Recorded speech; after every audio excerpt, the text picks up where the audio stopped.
के संत शिरोमणि आचार्य भगवान श्री विद्यासागर जी महाराज की, परम पूज्य परंपराचार्य श्री समय सागर जी महाराज की, परम पूज्य गुणायतन प्रणेता प्रखर वक्ता भावना योग प्रवर्तक शंका समाधान प्रवर्तक गुरुवर श्री प्रमाण सागर जी महाराज की, मुनिवर श्री संधान सागर जी महाराज की, समस्त मुनि संघ की। शंका समाधान के आज के इस सत्र में आप सभी का हार्दिक अभिनंदन।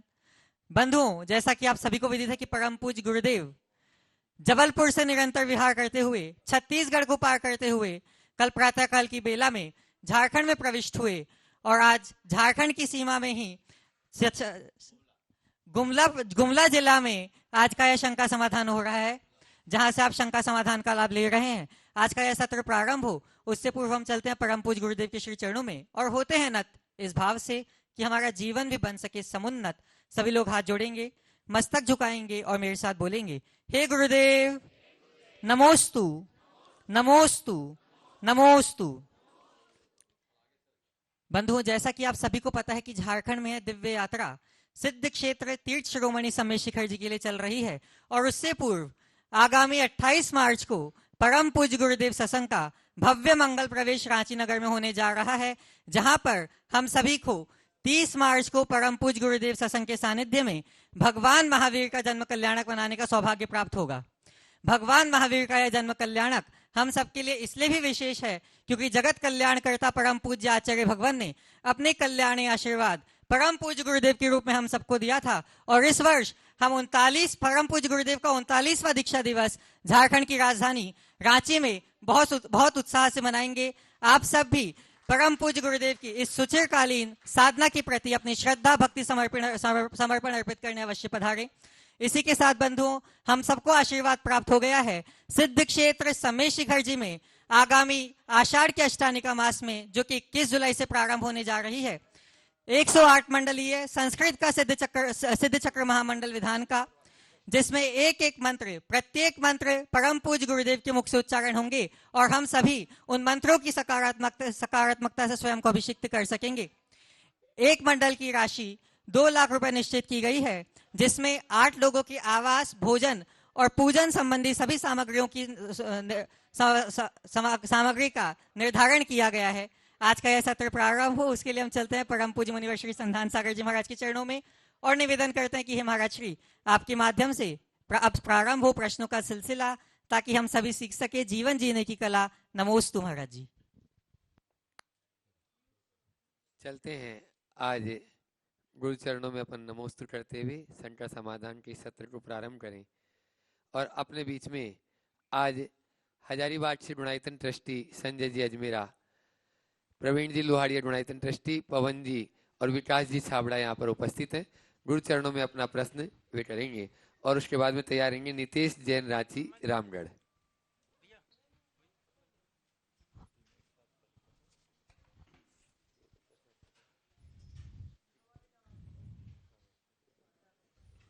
दोनों गुरुवर को नमोस्तु,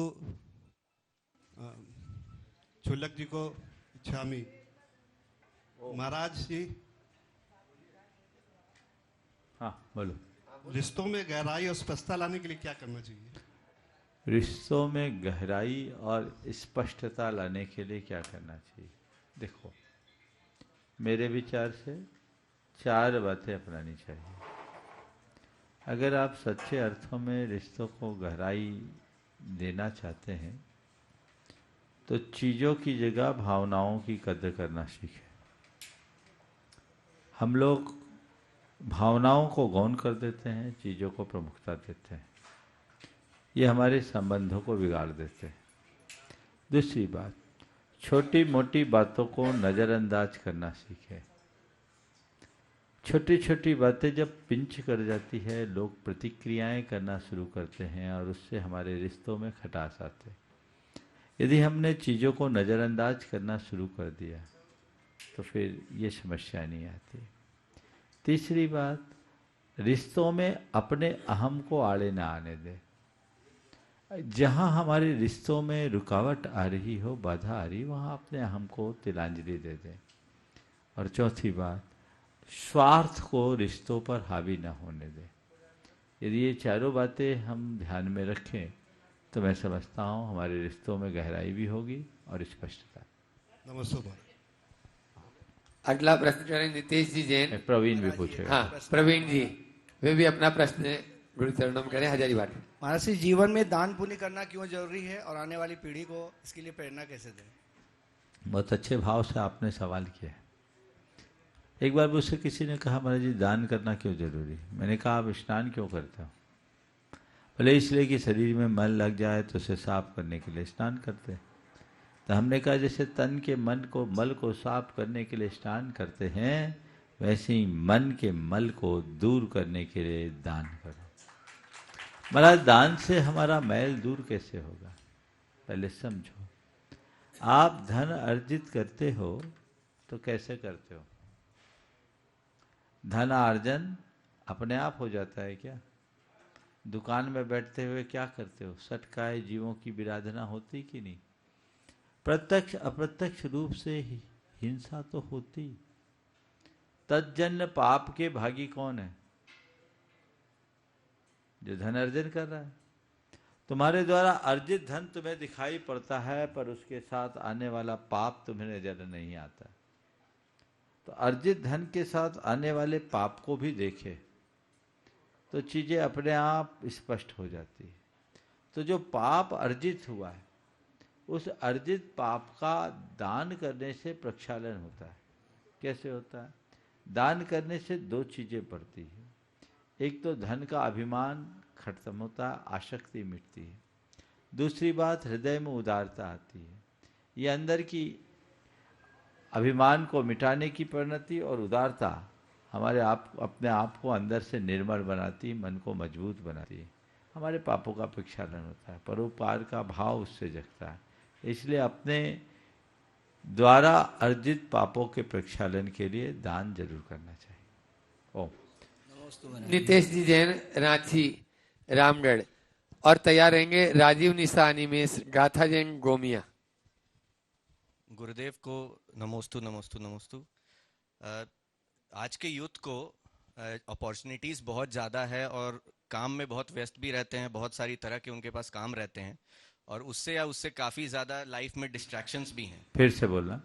आज के यूथ को अपॉर्चुनिटीज़ भी बहुत ज़्यादा हैं और जो काम में वो अपने व्यस्त हैं तो उसमें बहुत ज़्यादा टाइम भी देना पड़ता है। साथ ही बहुत ज़्यादा डिस्ट्रैक्शंस भी है लाइफ में। तो उसको मद्देनज़र रखते हुए अपना क्लैरिटी और डिसीजन मेकिंग को स्ट्रॉन्ग बनाकर एक सक्सेसफुल करियर कैसे बनाए? बहुत अच्छी बात है। अपॉर्चुनिटी, व्यस्तता, इन सब के बीच में डिस्ट्रैक्शन से कैसे बचे, अपनी क्लैरिटी को कैसे बनाए रखे। देखो, सबसे पहले आदमी को अपनी प्रायोरिटीज फिक्स करनी चाहिए। मेरे विचार से व्यस्तता हमारे जीवन में कहीं बाधक नहीं बनती। बाधक बनती है हमारी प्रायोरिटी। अगर हमारी प्रायोरिटी पक्की है तो हमें कोई डिस्ट्रैक्ट नहीं कर सकता। हमने जिस चीज़ को प्राथमिकता दी, उसी का हम संकल्प ले लेते हैं और जिसके प्रति हम संकल्पित हो जाते हैं तो फिर हम पूरी तरह उसके प्रति ही समर्पित होते हैं। तो सबसे पहले डिसीजन मेकिंग में क्लैरिटी लाने के लिए अपनी प्रायोरिटीज को सुनिश्चित करें कि मेरी प्राथमिकता क्या है। अपॉर्चुनिटीज बहुत है, लेकिन इसमें सर्वोच्च प्राथमिकता मुझे किसे देनी। आज के युवा को जब कोई अवसर सामने दिखता है तो मृग मरीचिका में भटक सा जाता है। ये भी कर लूँ, ये भी कर लूँ, ये भी कर लूँ, ये भी कर लूँ। हमारे यहाँ एक पुरानी कहावत है, एक साधे सब सधे, सब साधे सब जाए। और आज ऐसा ही दिखने लगा है, सब साधे सब जाए। आप लोग एक शब्द का प्रयोग करते हैं, मल्टीटास्किंग। तो मल्टीटास्किंग, वर्क करते करते भी मल्टीटास्किंग है। तो कैसे काम होगा? चित्त विखंडित होगा तो परिणाम कभी अच्छा नहीं आएगा। चित्त को स्थिर बनाएंगे, परिणाम सुनिश्चित तौर पर अच्छा निकलेगा। तो कहने का तात्पर्य ये है कि जब भी हो हम अपनी प्राथमिकताएं सुनिश्चित करें और एक एक करके आगे बढ़ने की कोशिश करें, स्टेप बाय स्टेप। एक बड़ा लक्ष्य बनाए, उस बड़े लक्ष्य को अनेक छोटे लक्ष्यों में बांट दें। जब एक बड़े लक्ष्य को हम अनेक छोटे लक्ष्यों में बांटते हैं तो धीरे धीरे चीज़ें हमारे अनुकूल बन जाती है और हम उसे बहुत आसानी से हासिल भी कर सकते हैं। तो इस तरीके से, इस रीति से यदि हम अपने आप को आगे बढ़ाएंगे, सुनिश्चित रूप से हम उसमें सफलीभूत होंगे। और एक साथ सब चीज़ें बिखेर देंगे तो कुछ नहीं होगा। फिर इसमें भी 4 बातों को ध्यान रखो। डिसीजन अकेले काम नहीं होता, डिसीजन के बाद डिटर्मिनेशन चाहिए। और डिटर्मिनेशन मात्र काम में नहीं आएगा, उसको पूरा डिवोशन भी चाहिए। डिसीजन लिया, डिजायर जगी, हमने डिसीजन लिया, लेकिन डिसीजन के आगे डिटर्मिनेशन, अपने लक्ष्यों के प्रति जब तक हम पूर्ण प्रतिबद्धता प्रकट नहीं करते तब तक वांछित परिणाम कभी नहीं निकलता। ये कर लो, वो कर लो नहीं, ठानो। निर्णय लेने से काम नहीं होगा। आप लोग तो न जाने कितने डिसीजन लेते और कितने रेजुलेशन अपने लिए जारी करते रहते। होता है सवेरे जहां के था, ठान ले, और ठानने के बाद उसमें पूरी तरह जुट जाए। अभी जो अच्छे लोग काम करते हैं, उनके काम करने की शैली, गुणायतन के प्रोजेक्ट के दौरान एक सज्जन जो पूरे के पूरे मीडिया को देख रहे थे, सोरिंग राइट का काम बहुत टफ होता है। फाइल क्रैश ना हो जाए, एक बड़ी चिंता होती है उसमें। एक व्यक्ति 3 दिन से जगा हुआ था उस काम को पूरा करने के लिए।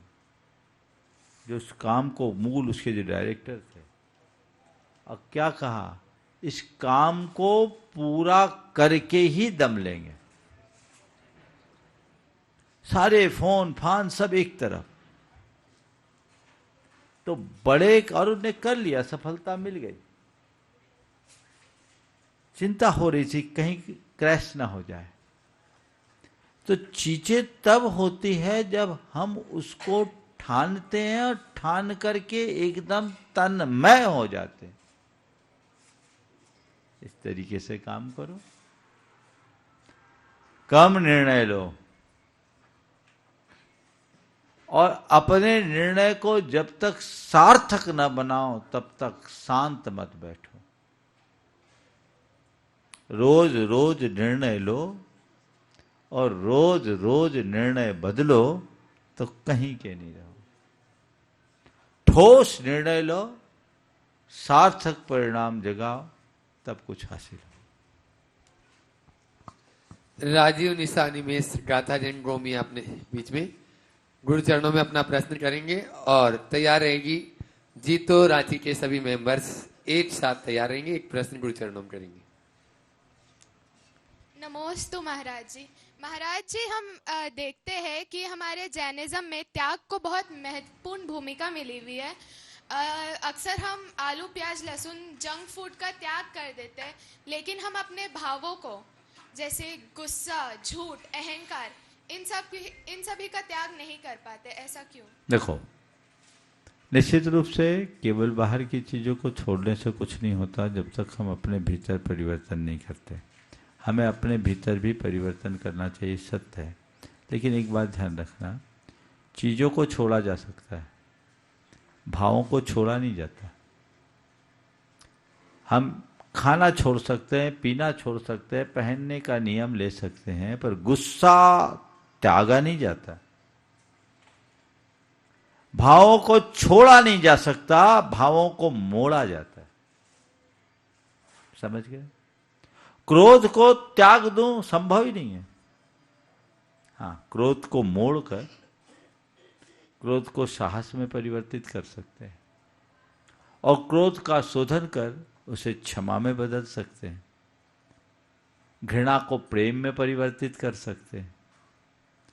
तो भावों को मैं क्रोध त्यागता हूं तो वो भी क्रोध ही में बोलेगा, आज से मेरे क्रोध का त्याग। त्यागो मत, जागो, अध्यात्म की चेतना जगाओ। अंदर से जागोगे, भावों को मोड़ो। भावनात्मक संतुलन का अभ्यास किए बिना मनुष्य अपने भावों में शुद्धि नहीं ला सकता। अंदर से जागना जरूरी है, समझ गए? तो हमें एक लक्ष्य रखना चाहिए कि मेरी समस्त धार्मिक क्रियाओं का प्रयोजन भाव शुद्धि है और भाव शुद्धि के लिए हमें अपनी चेतना को जगाना होगा ताकि हम अपनी भावधारा मोड़ सके, जीवन में सकारात्मक परिवर्तन ला सके। ऐसा दृष्टिकोण अंतरंग में जब विकसित होता है तब भाव शुद्धि होती है और वही हमारे जीवन की बेहतरी का आधार बनता है। समझ गए? तो फिर महाराज ये सब चीजें छोड़े नहीं। देखो, खान पान की प्रवृत्ति में भी हिंसा से बचना हमारा धर्म है। अगर कोई व्यक्ति खान पान में संयम नहीं रख रहा है तो ये उसके अंदर की तीव्र आसक्ति को प्रकट कर रहा है और खान पान में संयम हमारी आसक्ति को मंद करता है। आसक्ति एक प्रकार की हिंसा है जो प्रत्यक्ष भी दिख रही है और भावात्मक हिंसा भी है। अगर हमने खान पान में शुद्धि रखी तो हमारे भावों में शुद्धि होगी और जब भावों में शुद्धि होगी तभी हम भावधारा को मोड़ सकते हैं। एक प्रयोग हुआ, जो लोग कहते हैं कि हम खान पान क्यों छोड़े, भाव शुद्ध होना चाहिए। इस पर रिसर्च हुआ हमारे देश में, तो बहुत सालों से ये कहा जाता रहा, जैसा खावे अन्न वैसा होए मन और जैसे पीवे पानी वैसी होए वाणी, ये कहा है ना। इस पर एक रिसर्च हुआ और रिसर्च में 30 नृशंस अपराधियों के 10-10 के 3 ग्रुप बनाए गए। 10 को केवल गाय के दूध पर रखा गया, 10 को चावल और शाकाहारी पदार्थ दिया गया और 10 को मांसाहार और शराब दिया गया। लगातार 6 माह के प्रयोग के बाद ये निष्कर्ष आया कि जिन्हें केवल गाय का दूध दिया गया उनके अंदर 6 माह के भीतर अपराध बोध शुरू हो गया। जिनके लिए चावल दिया गया, शाकाहारी पदार्थ दिया गया, साल भर में उनके हृदय में अपराध बोध आ गया और जिन्हें मांसाहार और अभक्ष्य पदार्थ खिलाए गए उनकी आपराधिक प्रवृत्ति और अधिक बढ़ गई। और ये निष्कर्ष निकाला गया कि हमारे भोजन से हमारे न्यूरो जो सिस्टम है उसमें परिवर्तन आ जाता है, न्यूरो ट्रांसमिशंस चेंज हो जाते हैं। तो हमें अपने खान पान पर भी संयम रखना। जिन चीजों में स्पष्टतया हिंसा हो रही है, हमारी संवेदनशीलता बोलती है कि हम इन्हें न खाएं। कोई अभक्ष्य पदार्थ क्यों नहीं खाएं, ये सवाल करो। तो उससे पहले खाते तो ये पूछो इसको हम क्यों खा रहे हैं। जिसमें हमें साफ साफ जीव हिंसा दिख रही है उसको खा रहे हैं, यानी आपके अंदर की संवेदनाएं समाप्त हो गई। अगर संवेदना होगी तो छूने का भी मन नहीं करेगा, अंदर की संवेदना जगाए। नमोस्तु महाराज। आज अपने इस सत्र में जीतो रांची के मेंबर यहाँ पर उपस्थित हैं। सरोज जी पांड्या, पायल जी डोदा, एकता बढ़जाता, स्मिता पाटनी, सीमा डंडवाल, नितेश जी जैन, सर्वेश जी, विशाल जी जैन, प्रियंका पाटनी। आप लोग जोरदार ताली से उनका स्वागत कर दें। 8 प्रश्न गुरु चरणों में वे अपना यहाँ पर कर रहे हैं। में एक नहीं 2 दे दो। हाँ, 1 पुरुष वर्ग और 1 महिला वर्ग, 2 प्रश्न कर लेंगे। और उसके बाद में जिस विद्यालय में आज यह है संकट समाधान का सत्र भी चल रहा है, उसके यहाँ पर प्रबंधक पूरे परिवार के साथ में उपस्थित है, तैयार रहेंगे, उनके सम्मान की भी तैयारी रखें। नमोस्तु महाराज। संत शिरोमणि आचार्य गुरु विद्यासागर जी महाराज की जय। 108 आचार्य श्री समय सागर जी महाराज की जय। 108 मुनि प्रमाण सागर जी महाराज की जय। मुनि श्री संधान सागर जी महाराज की जय। समस्त मुनि संघ की जय। महाराज श्री, आप रांची में पधार रहे हैं, हमें पंचकल्याणक में आकर अनुग्रहित कर रहे हैं। उसके अलावा मैं जीतो की तरफ से 9 अप्रैल को विश्व नौकार महामंत्र दिवस में आपको विशेष आपके सानिध्य का अनुरोध करूंगा। इसके लिए हम लोग सब आए हैं। 9 अप्रैल को रांची में हम चाहेंगे कि आप हमें आशीर्वाद दें और नमोकार मंत्र में सम्मिलित हों। ओ, अब हाँ बोलो। हाँ, मुनीश्री। देखिए, ये बहुत अच्छी बात है कि पिछले वर्ष से जीटो ने महामंत्र की आराधना का एक उत्तम उपक्रम शुरू किया। पिछले साल भी 9 अप्रैल को महावीर जयंती की पूर्व संध्या में किया था, और इन्होंने 9 अप्रैल को विश्व नौकार दिवस के रूप में घोषित किया है। पहले तो मैं कहूँगा इसे समग्र समाज के साथ जोड़े। नौकार और नमोकार दोनों को जोड़ना ही सबसे संगत होगा। ये संदेश आप जीटो के मुख्यालय तक पहुँचाएं जरूर महाराज, ताकि सबकी भावनाएं इससे अच्छे से जुड़ सके। और नमोकार महामंत्र की अपनी महिमा है। इसकी प्रचार और इसके प्रभावना जितना बढ़ चढ़ करके कर सके सबको करना चाहिए।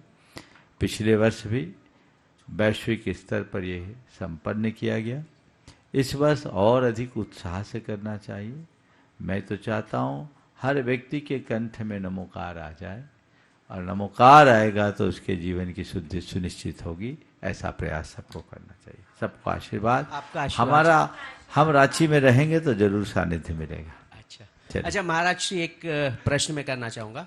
ये जो अभी युवा पीढ़ी है, ये जो नेक्स्ट जनरेशन जेनजी है, ये लोग spiritual values and family values से काफ़ी हटते जा रहे हैं, तो उनको कैसे इसमें बांधा जाए, कैसे समाज के साथ पिरोया जाए? देखिए, आप बोलते हैं कि युवा पीढ़ी स्पिरिचुअल वैल्यूज से भाग रहे हैं, दूर हट रहे हैं। बड़े कितना अपना रहे हैं। जब भी बोलते हैं ना कि युवा बिगड़ रहे हैं, तो मुझे लगता है कि ये अपनी सारी करतूतों को उन पर थोप रहे हैं। बड़े कितने सुधरे हैं। हम स्पिरिचुअल वैल्यू को कितना महत्व दे रहे हैं। हम अपने युवाओं के सामने कितना अच्छा आदर्श छोड़ पाए। थोड़ा रिचुअल तो फिर भी आप अपना लेते, स्पिरिचुअल कहाँ। सबसे पहला काम है कि बड़े अपने बच्चों के सामने ऐसा आदर्श उपस्थित करें कि वे उनसे उत्प्रेरित हो। आप अपने भाव और व्यवहार में जब तक बदलाव नहीं लाएंगे, तब तक कोई लाभ नहीं हो सकता। तो ये बदलाव हमें लाना चाहिए, पहली बात।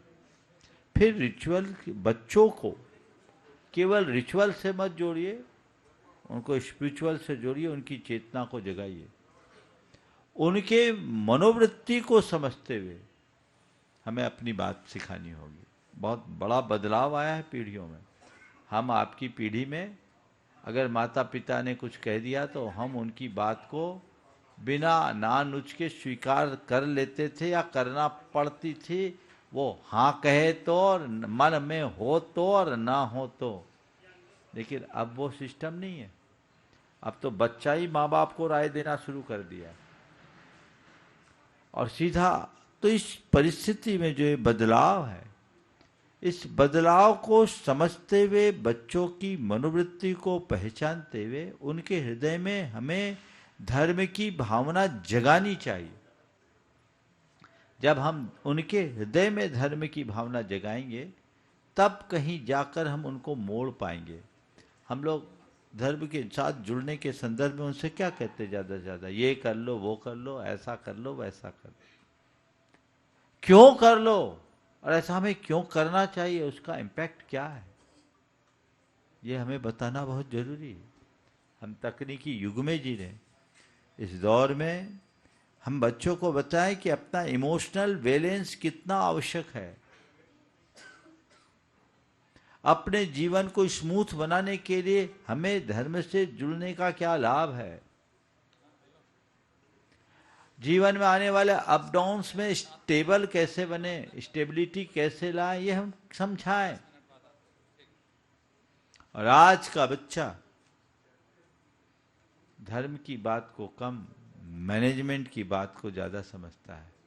तो क्यों ना हम धर्म की बात मैनेजमेंट की भाषा में समझाएं, हम उनको उनकी भाषा में समझाएं ना। और मैं समझता हूं अगर बच्चों को सही तरीके से समझाया जाए तो धर्म भी बहुत अच्छे से करते हैं, बल्कि बड़ों से ज्यादा अच्छा कर पाते हैं। हमें वो प्रयास करना चाहिए। बहुत बहुत धन्यवाद महाराज श्री। चलिए, हाँ, एक बार जोरदार ताली बजा दीजिए इस पूरी टीम के लिए। एक और बोल। हाँ, थोड़ा शीघ्रता से। गुरुदेव के चरणों में त्रिकाल बार नमोस्तु नमोस्तु नमोस्तु। गुरुदेव, आजकल एक चिंताजनक स्थिति देखने को मिल रही है। छोटी छोटी बातों पर लड़कियां, युवा जो गलत गंभीर कदम उठा रहे हैं, जैसे गाजियाबाद में हमने देखा 3 सगी बहनों ने आत्महत्या जैसे कदम उठाए। तो ये गुरुदेव ऐसा क्यों हो रहा है? बच्चों का मानसिक बल इतना कमजोर क्यों होता जा रहा है? उन्हें हम कैसे प्रेरणा दें? कृपया मार्गदर्शन करें। बहुत ही गंभीर और संवेदनशील सवाल आपने उठाया। मुझे नहीं मालूम ये घटना कब की है, कब की बात है। ये अभी रिसेंटली कुछ महीनों पहले की बात है। क्योंकि मैं मीडिया और सोशल मीडिया से कनेक्ट नहीं रहता, इसलिए मुझे जानकारी नहीं। लेकिन आपने जो बात कही है ये बहुत ही अंदर से हिला देने वाली है। इस तरह की घटनाएं छोटे छोटे बच्चों में जो इस तरह की प्रवृत्ति बन रही है, हमें सबसे पहले इसके कारणों को समझना होगा। सहनशीलता की कमी, भावनात्मक वेग पर अनियंत्रण, ये जो चीजें हैं जो बच्चों को मजबूत नहीं बना देते, और उसके पीछे आज का वातावरण कारण है और आज की परवरिश का तौर तरीका भी। पहले बच्चों को मजबूत बनाया जाता था, अब हम उसे साधन संपन्न बनाकर कमजोर बना रहे। बच्चों के अंदर जुझारू वृत्ति का अभाव होता जा रहा है। सुसाइड की जो प्रवृत्ति है ये सबसे ज्यादा पढ़े लिखे लोगों में हो रही है। प्रतिस्पर्धा, तुलना और अपेक्षा की वृत्ति बहुत ज्यादा बढ़ रही है। जीवन जीने का जो कृत्रिम तरीका है वो नित्य अपने पांव पसार रहा है। ये सारी चीजें मिलकर संपूर्ण व्यवस्था को बिगाड़ रही। माता पिता भी उन्हीं बातों को प्रश्रय दे रहे। आप ओवर एक्सपेक्टेशन क्यों, एक दूसरे से ज्यादा तुलना क्यों, प्रतिस्पर्धा की वृत्ति क्या, जीने का जो तौर तरीका है उसमें बदलाव क्यों, भटकाव क्यों, मर्यादाहीनता क्यों? ये सब चीजें ना हो, रुके, उसके लिए बच्चों को प्रशिक्षण देना चाहिए। उन्हें जीवन के मूल्य और महत्व का पाठ पढ़ाना चाहिए। और हर बच्चे के हृदय में 4 बातें अंकित करना चाहिए। पाप का डर, संवेदनशीलता, कर्तव्य बोध और सांस्कृतिक निष्ठा। ये चारों बातें मजबूती से यदि हम बच्चों के हृदय में भर दे तो जीवन की किसी भी परिस्थिति में ऐसा कदम नहीं उठा सकते। आज हम बच्चों को कहां तैयार कर रहे हैं इस प्रकार से अच्छे स्कूल में पढ़ने की व्यवस्था आप करते हैं, अच्छे से अच्छी कोचिंग की बात आप उसके लिए करते हैं, और उसको अच्छे से अच्छे संसाधन सुलभ करने की कोशिश भी हर माँ बाप करते हैं। लेकिन उसका अच्छे से अच्छा जीवन बनाने का प्रयास कितने लोग करते हैं? उनको भीतर से मजबूत करें, जीवन के मूल्य और महत्व का बोध कराएं, ताकि किसी भी परिस्थिति में वो विचलित ना हो, जो भी सामने आए उसका सामना कर सके। तब कहीं जाकर ऐसा कुछ होगा। लेकिन हम लोग जब इस तरह की घटनाएं घटती है, कुछ दिनों चर्चाएं करते रहते हैं, सोशल मीडिया में लोग कुछ एक्टिव हो जाते हैं, बाद में फिर वही हाल होता है, 2-4-6 महीने में फिर कोई ऐसी घटना प्रकाश में आ जाती है। हजारों लोग इस देश में आत्महत्या कर रहे हैं। उस देश की बात बोल रहा हूं, मेरे पास पूरा डेटा तो नहीं, लेकिन हजारों से अधिक है। ये क्यों? ये बहुत गंभीर है, और ये छोटे बच्चे से लेकर बड़े तक सब है। तो इनके जो भी कारण हैं, उन कारणों की गंभीरता से पड़ताल करके उसके निवारण का प्रयास करना चाहिए। नमोस्तु गुरुदेव। महाराज श्री, मैं जहाँ इसी पर में- ये संकट समाधान इसी में थोड़ा सा मैं एक छोटे सा, जैसे अभी धन थोड़ा अर्जन। समय देख लो, बाद में करना है। और ओके, रखो। ठीक है महाराज श्री। चंचल जीनियस विद्यालय जहाँ संकट समाधान सत्र चल रहा है, उसके ऑनर अपने बीच में यहाँ पर उपस्थित हैं सुबोध कुमारी लाल जी। एक बार जोरदार तालियों से उनका स्वागत करें। पूरे परिवार के साथ में यहाँ पर उपस्थित मैं चाहूंगा अमित जी डंडवाल, जो हरनिष्ठ गुरु सेवा में लगे हुए हैं और इस पूरे संघ में यानी अपनी सभी संघों को व्यवस्थित करते हैं, और साथ में ही पंकज जी पाटोदी साड़म से अपने बीच में, और चंद्रकला जी पाटनी और विक्की जी विवेक भाई वे भी आ जाएं इस सम्मान की श्रृंखला में। आप लोग तालियों में कंजूसी करें। और बंधुओं, आगे भी ये साधुओं की सेवा के भाव संजोए हुए हैं, इनके भाव और आगे उत्तरोत्तर बढ़ते रहे, ऐसे भाव है। वे अपनी बात गुरु चरणों में संक्षेप में कर रहे हैं, और उसके बाद में रंजू जी छाबड़ा रांची तैयार रहेंगे। श्रीमंत जी का सादर नमन के बाद मैं अपने इस विद्यालय में इतने बड़े संत का आगमन हुआ है, मैं अपने आप को पूरे परिवार के साथ बहुत भाग्यशाली समझता हूं कि उनके चरण स्पर्श हमारे इस विद्यालय में हुए हैं। तो निश्चित रूप से उनका आशीर्वाद और उनका शुभ आशीष अपने विद्यालय को मिलता रहेगा। मन में तो ऐसी बहुत सारी अभिलाषाएं होती हैं जानने की, लेकिन जब आग्रह किया गया आयोजक के द्वारा, तो मैं बोला कि भाई मैं इतने बड़े संत से क्या प्रश्न पूछूं, मुझे कुछ समझ में नहीं आ रहा है। तो उन्होंने मुझे रिक्वेस्ट किया कि एक जरूर आप पूछिए। मेरे मन में एक विचार है, मैं श्रीमंत जी से उसके बारे में थोड़ा जानना चाहूंगा कि आध्यात्मिक अनुभूति और ब्रेन एक्टिविटी के बीच क्या संबंध है? आध्यात्मिक अनुभूति और ब्रेन एक्टिविटीज के साथ क्या संबंध? देखिए, बहुत अच्छा सवाल है और बड़ा गहरा सवाल है। जहाँ तक आज के मेडिकल की भाषा में हम करें तो वो बात केवल ब्रेन की करते हैं, लेकिन अध्यात्म की बात जब हम करते हैं तो बात आत्मा की होती है। ब्रेन एक्टिविटीज खत्म होने के बाद भी हमारा प्राण चलता रहता है, ब्रेन डेड होने के बाद भी व्यक्ति जीवित रहता है, ये सबके अनुभव में। इसका तात्पर्य ये है कि आत्मा और ब्रेन का कनेक्शन अलग अलग है। ब्रेन के साथ हमारे प्राणों का संबंध नहीं है, प्राणों का संबंध हमारे हृदय से है। जब तक हृदय की धड़कन है तब तक चलते हैं। हमारे देश में कहा जाता अंतर की आवाज, हृदय की पुकार, ये शब्द कहा जाता है। और अध्यात्म उसी अंतर की आवाज और हृदय की पुकार का प्रतिनिधित्व करता है। इसलिए जब आध्यात्मिक अनुभूति की बात की जाती है तो मन से भी ऊपर उठना पड़ता है, मन के पार जाना पड़ता है।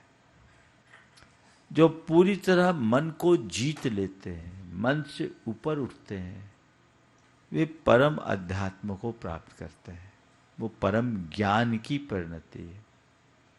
जब तक विचार है यानी संकल्प विकल्प है, तब तक वितर्क है, वह परम आध्यात्मिक अनुभूति नहीं है।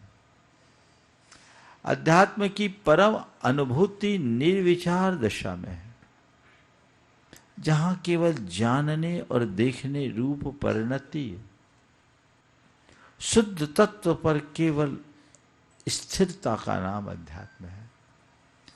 तो मस्तिष्क आध्यात्मिक चेतना को जगाने में आधार बन सकता है, लेकिन हम मानस और मस्तिष्क से आध्यात्मिक अनुभूति नहीं कर सकते। आध्यात्मिक अनुभूति सीधे आत्मा से होती है। तो उसके लिए हम अंतरात्मा में डूबे, अंतर में डूबे। इसके लिए बोलते हैं अंतर्मुखी बने। हम जब अपनी बहिर्मुखी वृत्तियों को नियंत्रित करते हैं, अपने मन और इंद्रियों को नियंत्रित करते हैं, तब हमारे भीतर की अंतर्मुखी प्रकाश प्रकट होता है। वही हमें आध्यात्मिक अनुभूति प्रदान करता है। बहुत बहुत धन्यवाद।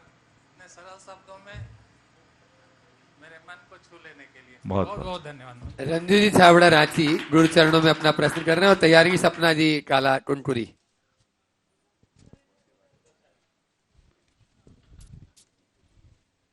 महाराज श्री नमोस्तु नमोस्तु नमोस्तु।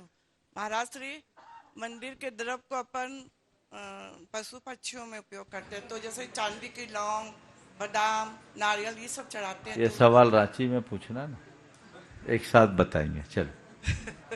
सपना काला टुनकुरी गुरु चरणों में अपना प्रश्न करेंगे। आज खूटी समाज से यहाँ पर महिला मंडल और पुरुष मंडल सभी उपस्थित हैं। एक साथ खड़े हो जाएंगे और एक प्रश्न गुरु चरणों में अभी पहले कर लें। गुरुवर के चरणों में मेरा कोटि कोटि नमन। गुरुवर हम सभी को कभी ना कभी कुछ ना कुछ प्रॉब्लम होती है। ग्रस्त अवस्था में रहते हुए कभी ना कभी हॉस्पिटल जाना ही पड़ता है। किसी को कुछ प्रॉब्लम, इसमें एनीमी की एक प्रॉब्लम है। ऑपरेशन कराते हैं तो किसी दूसरे के शरीर का ब्लड चढ़ाना पड़ता है। तो दूसरे के शरीर का ब्लड अगर हमारे शरीर में चढ़ता है तो क्या दोष लगता है? अगर दोष लगता है तो इस दोष को कैसे दूर करेंगे? देखो, यहाँ सवाल जीवन मरण का है, और जब जीवन मरण का सवाल होता है तो उसको धर्म अधर्म की दृष्टि से देखने की जगह मानवीय संवेदना की दृष्टि से देखना चाहिए। आज के समय में मेडिकल साइंस इतना आगे बढ़ गया है कि एक शरीर से दूसरे शरीर में ब्लड को ट्रांसफर करने में किसी भी प्रकार के ब्लड सेल्स को नुकसान नहीं होता। जब किसी प्रकार की हिंसा ही नहीं होती तो हमारे द्वारा उसे दोषप्रद कहना उचित नहीं लगता। महाराज जी अभी हम लोग स्वाध्याय कर रहे हैं तो कुछ दिन पहले बोल रहा हूं, सुनो तो। ये जो भी कहना शुरू कर दिया गया है, चाहे वो साधुओं के द्वारा हो या त्यागियों के द्वारा, ये असामयिक है। जैन धर्म की सही समझ नहीं है। जैन धर्म इस तरह का निषेध कभी नहीं करता। जिस समय हमारे शास्त्र लिखे गए उस समय इस तरह की तकनीक नहीं थी। लेकिन यदि कहा जाए कि रक्तदान न करो तो लोग सबसे पहले जैनियों को कोसेंगे कि जैनों से ज्यादा निष्ठुर और कोई नहीं। अब रक्तदान करने से पुण्य मिलता पाप मिलता ये सवाल नहीं है। इसे पुण्य पाप की भावना से ऊपर उठ करके करो। ये मानवीय संवेदना से जुड़ा हुआ सवाल है। जब आपको जरूरत है तो आपको लेना पड़ेगा, तभी आप जीवित रहेंगे और आपके प्राणों की रक्षा होगी। एक आदमी की बड़ी सर्जरी हो रही है, अगर उसको ब्लड न दिया जाए तो मर जाएगा समय में। तो क्या मरण धर्म है? तो ये जो भी लोग कह रहे हैं उनकी वे जाने, पर इस तरह की बातों पर विश्वास करना मुझे उचित नहीं लगता। जो चीजें जिस मर्यादा के अनुकूल है हमें उसी अनुरूप कार्य करना चाहिए और उसकी उसी अनुरूप विवेचना। नमोस्तु गुरुवर, नमोस्तु। रेसु जी जैन और खूटी दिगंबर जैन समाज, साथ में ही पूरा महिला मंडल भी हो जाए। एक प्रश्न गुरु चरणों में पहले कर लें और उसके बाद में तैयार रहेंगे अरिहन जैन बिट्टूभाई कटनी, शिरोमणि संरक्षक गुणायतन।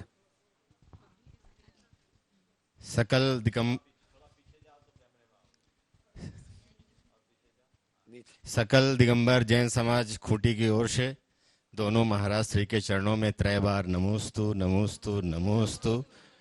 चुल्लक जी के चरणों में क्षामी क्षामी। महाराज श्री, भव्य जीव और अभव्य जीव ये हम बराबर सुनते हैं, पढ़ते हैं शास्त्रों में। एक अभव्य जीव भी एक मनुष्य पर्याय को प्राप्त कर लेता है। वो ऐसा दुर्लभतम पर्याय को प्राप्त कर लेता है एक अभव्य जीव। ये एक विरोधाभास देखो, भव्य और अभव्य मनुष्य होते हैं। मनुष्य क्या, मुनि भी होते हैं। और ये पता नहीं है कौन क्या है। मनुष्य बनना कोई बड़ी बात नहीं है, मुक्त होना सबसे बड़ी बात है। अभव मोक्ष नहीं जा सकता, बाकी सब कुछ पा सकता है, समझ गए। इस संसार में पाने योग्य त्याग तपस्या करके कुछ भी पाया जा सकता है, लेकिन मोक्ष वही पा सकता है जो भव्य होता है। इसलिए जिसकी होनहार अच्छी होती है वे ही जीव भव्य है, और जो भव्य है वो भव्य ही है, जो अभव्य है वो अभव्य है। नमोस्तु महाराज, नमोस्तु महाराज। अगला अरिहंत बिट्टू भाई शिरोमणि संरक्षक गुणायतन चटनी से, और उसके बाद तैयार रहेंगे पंकज नीतू जी पाटोदी साड़म। महाराज श्री के चरणों में 3 बार नमोस्तु नमोस्तु नमोस्तु। महाराज श्री, आजकल खाने पीने में फास्ट फूड ने फास्ट फूड की जगह भारी मात्रा में ले रखी है, और इससे होने वाले नुकसान युवा पीढ़ी समझ नहीं पा रही है। तो मैं आपके माध्यम से युवाओं के इस विषय में मार्गदर्शन चाहता हूँ, कृपया मार्गदर्शन करें। देखिए, इस विषय में तो कभी और पर्याप्त प्रकाश डालूंगा, लेकिन एक बात मैं जरूर कहता हूं, क्या खा रहे हैं ये बात की बात है। क्यों खा रहे हैं अपने मन से पहले सवाल करो।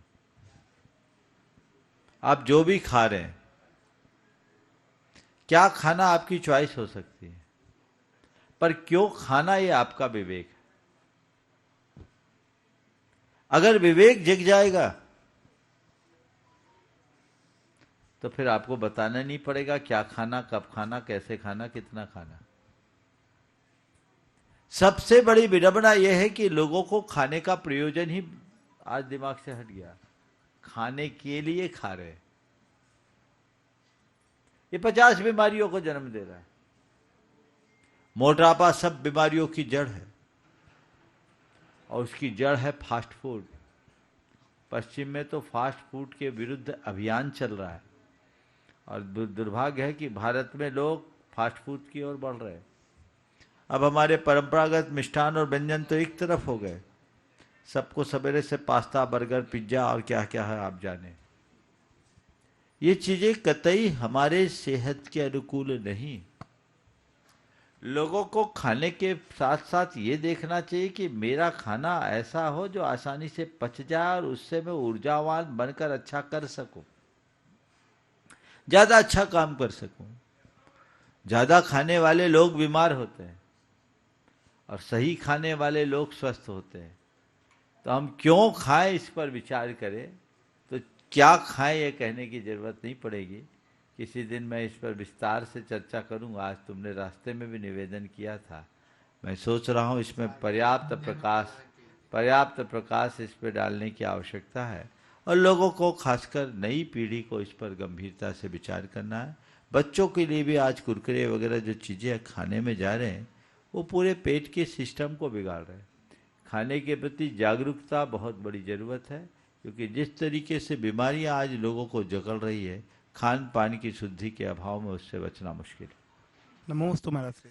पंकज नीतू जी पाटोदी साड़म गुणायतन ट्रस्ट गुरु चरणों में अपना प्रश्न करें, और चंद्रकला जी पाटनी रांची तैयार रहें। नमोस्तु महाराज जी, नमोस्तु महाराज जी। इच्छा में चिल्लक जी। महाराज जी, जीवन में सात्विक भाव जगाने के लिए क्या करना चाहिए जिससे कि हमारे जीवन में विशुद्धि भी बढ़े। देखो, सात्विक भाव जगाने के लिए 4 काम करो। सबसे पहले सत्संग करो। सत्संग में रहने से हमारे भावों में बड़ा परिवर्तन होता है। दूसरा काम स्वाध्याय करो। स्वाध्याय से हमारे जीवन में स्थिरता आती है। तीसरी बात, आप रोज स्वात्म चिंतन करो, अपनी आत्मा का चिंतन करो, अपनी समीक्षा करो, मैं कौन हूँ, मेरा क्या है, इसका बार बार विचार करो। और चौथी बात, सात्विक भोजन करो। यदि ये चारों बातें अपनाएंगे, जीवन में सात्विकता स्वाभाविक रूप से आएगी। नमोस्तु महाराज जी। चंद्रकला जी पाटनी रांची गुरु चरणों में प्रश्न करें, और उसके बाद में तैयार रहेंगे अमित जी डंडवाल जसपुर। मेरी तरफ से जगत के सब जीवों की तरफ से मुनिराजों के चरणों में नमोस्तु, छुल्लक जी महाराज के चरणों में इच्छा में। महाराज श्री, एक बुरा शब्द सारे अच्छे परिणामों को बुरा बना देता है, तो उन बुरे शब्दों से कैसे बचा जाए। बहुत अच्छा वाक्य कहा आपने। एक बुरा शब्द सारे परिणामों को बुरा बना देता है। बात सही है। एक छोटा सा दुर्वचन सब उपकारों पर पानी फेर देता है। तो बोलने से पहले तौलिए। आपने पूछा कैसे बचे, 4 उपाय बता देता हूं। सबसे पहले अपने अतीत के अनुभवों से सीख ले कि मैंने कब कब बुरा बोला, उसका बुरा परिणाम कैसा निकला। दूसरी बात, दूसरे जो बुरा बोलते हैं उनसे सीख ले कि दूसरे जो बुरा बोलते हैं उनके जो बुरा बोला गया है वो हमें कैसे चुभता है, हमारी बात भी औरों को चुभ सकती है, ये इस पर सीख ले। तीसरी बात, यदि मुख से बुरा निकल जाए तो तुरंत उसकी निंदा करे और सामने वालों से क्षमा मांगने की कोशिश करे। और चौथी बात, मुझे सही बोलना है, मीठा बोलना है, सुंदर बोलना है, इस बात को बार बार दोहराने के लिए भावना योग करें। ये चारों बातें अपनाएंगे, हम बुरे वचनों से अपने आप को बचा पाएंगे। अमित जी डंडवाल जसपुर गुरु चरणों में अपना प्रश्न करें, तैयार रहेंगे। पप्पू जी डंडवाल साड़म। मुनि चरणों में नमोस्तु नमोस्तु नमोस्तु। छुलक जी के चरणों में इच्छामि। महाराज श्री, मेरा प्रश्न यह है कि वर्तमान समय में अलग अलग स्थानों पर अलग अलग प्रकार की शांति धारा कराई जाती है, जिनकी विधि, मंत्र एवं प्रक्रिया भी भिन्न भिन्न होती है। ऐसी स्थिति में कृपया मार्गदर्शन दें, इनमें से कौन सी शांति धारा वास्तव में आगम संगत है और श्रेष्ठ मानी जाती है, तथा शेष शांति धारा में जो भिन्नताएं हैं उनका मूल कारण क्या है। साधारण श्रावक को किस आधार पर सही का चयन करना चाहिए। इन पचड़े में बिल्कुल मत पड़ो, क्योंकि जो भी अपनी शांति धारा कराते हैं वो अपनी को सही ही बोलेंगे और उसको ही सर्वश्रेष्ठ बोलेंगे। अब तुम अपने विवेक से काम करो, जो तुम्हें श्रेष्ठ लगे सो अपनाओ। झमेला में पड़ने से कुछ नहीं होगा, विवाद ही होगा। जहाँ सवाल तुम्हारे मंदिर में जो तुम कराते हो वो कराओ, और उसके अलावा कोई परिवर्तन करने की बात आए तो विनम्रतापूर्वक ना कर दो, ताकि हमारा जो चल रहा है शांति से आप करा दीजिए। हमारे जैसे साधु भी आए तो बोले महाराज हम ये कराते हैं, उनको इष्ट होगा तो करा लेंगे, उनको पसंद नहीं होगा तो तुम अपना कर लेना। उनको बाध्य मत करना, न तुम उन्हें बाध्य करो ना वो तुम्हें बात करे। मैं तो ऐसा ही करता हूँ। मैं जो शांति धारा कराता हूँ, नमो जिनानम नमो ही जिनानम वाली कराता हूँ, और जिस मंदिर में ये होता है मैं वही कराता हूँ। कहीं निवेदन करते हैं तो बोला भाई मैं ये कराता हूँ, मुझे याद है, अगर तुम लोग चाहोगे तो करा लूँगा। महाराज हमारे आए होता तो तू कर ले भैया। शांति धारा के नाम पर अशांति नहीं होनी चाहिए, इस बात को ध्यान में रखना। इसलिए झमेले में बिल्कुल मत पड़िए। नाना जीवा नाना कम्मा, वैसा ही चाहिए। नमस्ते महाराज। पप्पू जी डंडवाल साड़म से अपने बीच में गुरु चरणों में अपना प्रश्न करें, तैयार की विनय जी जैन चिरमिरी। नमोस्तु महाराज। पूरी बिहार टीम के साथ में, विनय भी जैन चिरमिरी के साथ में पूरी बिहार टीम भी।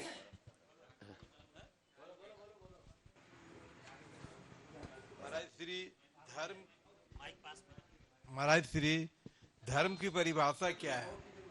व्यवहारिक क्रिया करने से धर्म है या आत्मा का अनुभव या स्वभाव में रहना धर्म है? देखो, धर्म की परिभाषा आपने पूछी है, तो धर्म की परिभाषा हर व्यक्ति के हिसाब से अलग अलग। एक मुनि को सामने रखोगे जो परम निर्वृत्ति का जीवन जी रहा है, तो उसके लिए कहेंगे साधना में डूबने का नाम धर्म है, आत्मा में डूबने का नाम धर्म है। और एक साधारण व्यक्ति को सामने रख के कहेंगे तो कहेंगे पाप से बचकर शुभ क्रियाओं को करने का नाम धर्म है। अंतरंग में धर्म की जब बात आती है तो अपने आप को शुभ भावों में रमाना हमारी प्राथमिकता होनी चाहिए, उसी के आधार पर धर्म। नमोस्तु महाराज श्री, नमोस्तु महाराज श्री, नमो। विनय जी जैन चिरमिरी परम संरक्षक गुणायतन, और साथ में ही बिहार में जो अहरनिश गुरु सेवा में लगे हुए हैं सभी, पूरे बिहार की ललितपुर वाले भी साथ में, गोल्डी भैया, सुमित भैया, सभी, रत्नेश, आयुष, अनिमेश, सभी हैं। नमोस्तु महाराज जी, नमोस्तु। आप लोग जोरदार एक बार ताली बजा दीजिए इन सभी के लिए। हाँ, विक्की भी अभी आ जाए, आयुष भी ऊपर आ जाए। हाँ, चलो करें अपना प्रश्न करें, समय कम है। और उसके बाद में तैयारी की ब्रह्मचारिणी सुनीता दीदी, शिरोमणि संरक्षक गुणायतन। महाराज जी, जरा सी बात पर ना छोड़ किसी अपनों का दामन, किसी जिंदगी बीत जाती है अपनों को अपना बनाने में।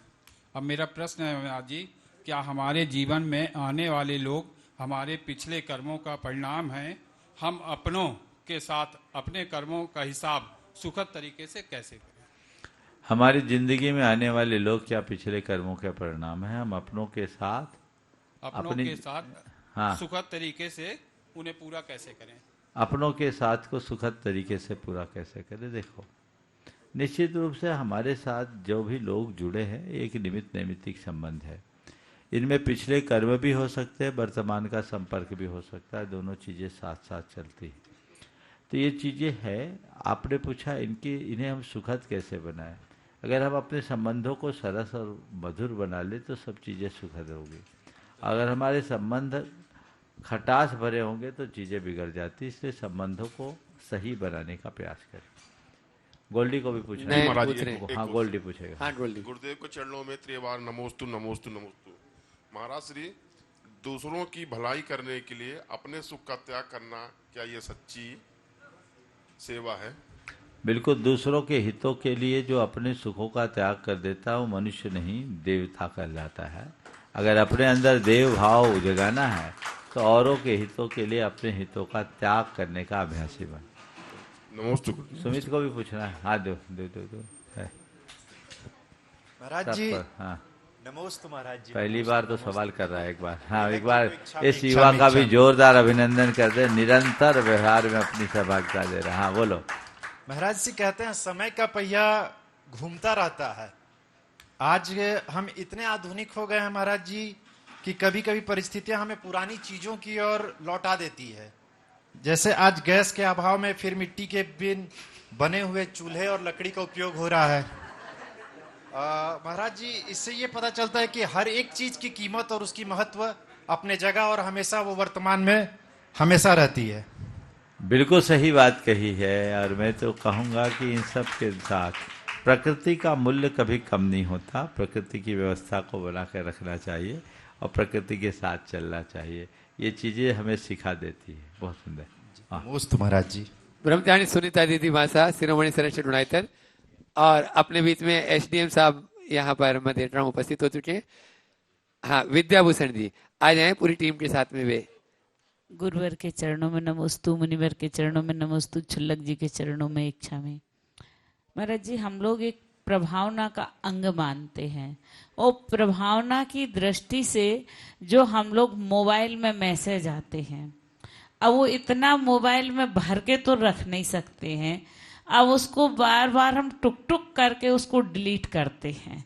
तो जैसे शुभोम चक्रवर्ती ने एक बार नमोकार मंत्र पानी में लिखा और उसको मिटाने से उसको इतना बड़ा पाप लगा था कि व्यंतरदेव बन गया।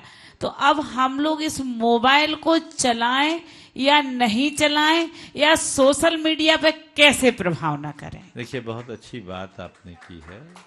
सोशल मीडिया का आजकल बहुत तेजी से चलन बढ़ा है, पर इनका सीमित प्रयोग होना चाहिए। कई बार हम अपने धार्मिक प्रतीकों का उपयोग करते हैं और उसे डिलीट करते हैं, तो ये एक प्रकार की अवमानना तो होती है। इसलिए कैरी फॉरवर्ड हमें सीमित रखना चाहिए। सीमित ग्रुपों से जुड़िए। एक ही खबर 50 ग्रुपों से आती है, क्या मतलब? आप जितना ज़रूरी है उतना ही कीजिए। और डिलीट करने के लिए अगर आपके सिस्टम में शायद ऐसा सिस्टम होगा कि फाइल को ओपन किए बिना अगर आप डिलीट करते हैं, हो जाता है ऐसा, तो आपको उतना दोष नहीं है। आपने डेटा को किया, फाइल ओपन किया तो वो मंत्र है, वो पूज्य चित्र है, चाहे वो भगवान का चित्र है, चाहे गुरु का चित्र है, कैसे मिटाओगे आप? आपके सामने भगवान के चित्र को दिया जाए, फाड़ने को फाड़ोगे क्या? कभी नहीं। तो डिलीट हम कैसे करें? ओपन करने के बाद मत मिटाइए। आप जितना भी करना है फॉर्मेट डेटा के साथ फॉर्मेट कर लीजिए। समझ गया? तो ये चीज़ें हैं, अनपेक्षित चीज़ों को नहीं रखना चाहिए। ज़रूरत से ज़्यादा जो संग्रह हो रहा है, ये किसी हमारे गुरुदेव ने एक बार स्पष्ट बना किया था कि इन सब चीज़ों का प्रयोग कम बिल्कुल नहीं होना चाहिए। उन्होंने बहुत दिन पहले विदिशा में ये बात कही थी, वो लोगों ने सब तरफ प्रचारित भी किया था। पर चूंकि लोग इतने आदी हो गए इन सब चीज़ों के कि उनके बिना रह नहीं सकते। तो इन सब चीज़ों को ध्यान में रख करके करना चाहिए। हाँ, एसडीएम साहब विद्याभूषण जी अपने बीच में यहाँ पर उपस्थित है, जोरदार तालियों से उनका स्वागत करें। पूरे हमेशा गुरुओं की सेवा में अग्रणी रहते हैं और पूरी व्यवस्थाएं आगे पीछे पूरी व्यवस्थाओं में अपना सहयोग कर रहे हैं। मैं चाहूंगा वे अपने उद्गार गुरु चरणों में यहाँ पर प्रेषित कर रहे हैं। सर्वप्रथम महाराज जी के चरणों में चरण स्पर्श, दोनों मुनिवर को प्रणाम। पहला बात मैं कहूँगा, मैं अब एसडीएम नहीं रहा, मैं अब डायरेक्टर हो गया हूँ। मैं एसडीएम और एडिशनल कलेक्टर बहुत पहले हुआ करता था। अच्छा, बहुत सुनिए। तो प्रथमतः इस जगह उपस्थित सभी माता एवं बहनों को और सभी भाइयों को, धर्म भाइयों को मेरा प्रणाम स्वीकार हो। और कुछ भी कहने से पहले इस लोक यात्रा के इतने वर्ष में आने के लिए जो प्रकृति ने प्रदत्त माता पिता के माध्यम बनाया, मैं आपके सामने सर्वप्रथम उन दोनों को प्रणाम करना चाहूँगा। बहुत सुंदर। और इस यात्रा में जिन लोगों ने जो संस्कारवत दिया, उन सभी इष्ट मित्र सभी को भी मैं नमन करता हूँ। महाराज जी, मैं पहले भी कहा हूँ, मैं जिज्ञासु व्यक्ति हूँ, शंकालु नहीं। बहुत सुंदर। तो शंका तो मेरे मन में रहती ही नहीं, जिज्ञासा रहती है। तो अब लोगों ने मुझे यहाँ माइक दिया है और आपसे कुछ उद्गार बोलने को बोला है। मैं कल देर रात आपकी किताब पढ़ रहा था। मेरी आदत है, मैं देर रात तक जगता हूँ, गलत आदत है, गंदी आदत है। तो महाराज श्री, एक जिज्ञासा है, इस फिनाइट ब्रह्मांड में या इस फिनाइट दिमाग में सीमित है, अध्यात्म असीमित है। तो क्या इस फिनाइट में इनफिनाइट आ सकता है कभी? बहुत अच्छा सवाल आपने किया है। एक बार पहले मैं चाहूँगा विद्याभूषण जी का जोरदार अभिनंदन कर दें। आपने कहा सीमित में असीमित प्रकट हो सकता है। अभी थोड़ी देर पहले एक सवाल आया कि हमारी आध्यात्मिक अनुभूति और हमारे ब्रेन की एक्टिविटीज़ के साथ क्या संबंध है। मैंने कहा था, उसके उत्तर में थोड़ी देर पहले ये सवाल आया था कि हमारे ब्रेन का सिस्टम अलग है और हमारी आत्मा का संबंध अलग है। ब्रेन डेड होने के बाद भी हमारे प्राण शेष रहते हैं। तो जो इन्फिनिट है वो आत्मा में है, ब्रेन तो सीमित ही है। हम अपने मस्तिष्क को कितना भी सक्रिय कर दे, एक सीमा से आगे वो नहीं बढ़ेगा। लेकिन आत्मा या चेतना जागृत हो जाए तो अनंत होगी। चेतना का प्रकाश अनंत है। मस्तिष्क विचार देता है, चेतना भाव देती। हमारा संबंध हृदय से, हृदय की धड़कनों से है। आत्मा वहाँ से जुड़ी है, चेतना का संबंध हृदय से। हृदय की धड़कन बंद होते ही जीवन समाप्त। ब्रेन डेड होने के बाद भी जीवन चल सकता है। निश्चित रूप से हमारा मस्तिष्क का बहुत छोटा हिस्सा ही अभी सक्रिय है। पूर्ण सक्रियता से बहुत कुछ आगे बढ़ेंगे, लेकिन वो आत्मा तक नहीं। मस्तिष्क हमें एक सीमावर्ती ज्ञान तक पहुंचा सकता है, लेकिन आत्मा परम अनंत ज्ञान कैवल्य तक पहुंचा सकता है। तो असीमित आत्मा में है, बाकी सब सीमित है। समय आप सबका हो गया, यहीं पर विराम। बोलिए अहिंसा परमो धर्म की। परम पूज्य गुरु प्रमाण सागर जी महाराज की चंद्रकला जी पाटनी आरती।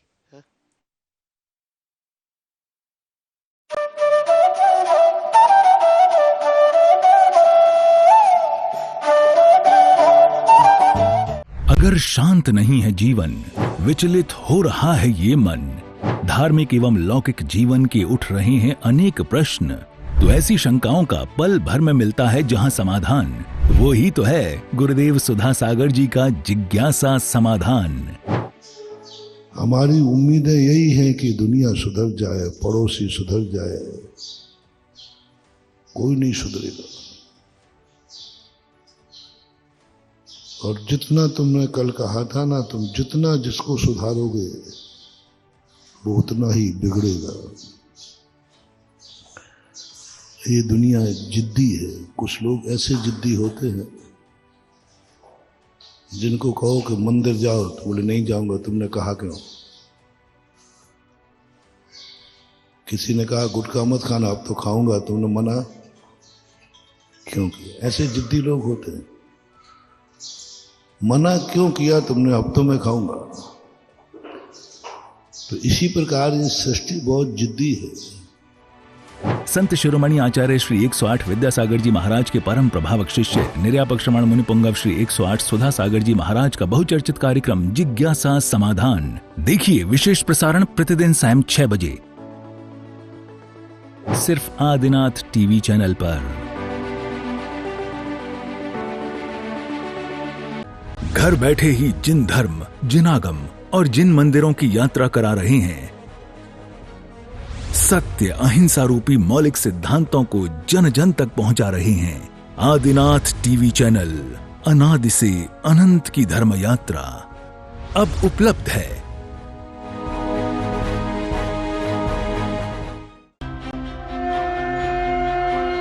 आप देख रहे हैं आदिनाथ टीवी चैनल।